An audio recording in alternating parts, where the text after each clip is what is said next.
অনেক আপু ভাইয়াদের হচ্ছে আইডিয়া থাকে না যে কাস্টমাইজেশনের উপর একটা চার্জ অ্যাড হয়। তো এইটা নিয়ে আসলে অনেক সময় অনেকের সাথে একটু মিসকমিউনিকেশন হয়ে যায়।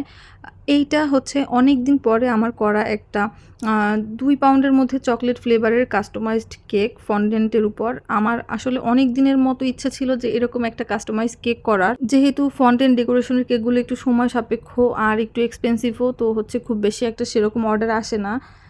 অনেক দিনের মতোই অপেক্ষা করেছিলাম। ফাইনালি অনেক দিন পরে একটা মনের মতো কাজ করতে পারছি। যদিও অনেক সময় লাগছে আমার হচ্ছে, আমি এই কেকটা যেদিন করছি আগের দিন রাতেই কেকটা সেট করে ফেলছিলাম।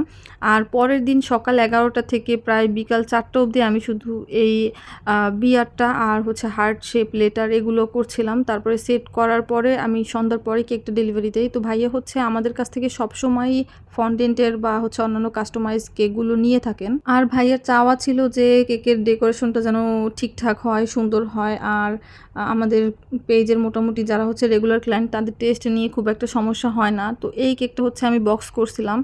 এই কেকটার জন্য কিন্তু আমার বক্সটাও হাইট বক্স দিতে হইছে। এইটা হচ্ছে রেগুলার বক্স থেকে আলাদা কাস্টমাইজ করে বানানো। এই বক্সগুলো কিন্তু সবসময় দেয়া হয় না। শুধু কাস্টমাইজ কেকগুলোর সাথেই দেয়া হয় এবং অবশ্যই এই বক্সগুলোর কিন্তু একটা আলাদা চার্জও এড হয় কাস্টমাইজ কেকগুলো যখন দেয়া হয় সেগুলোর সাথে।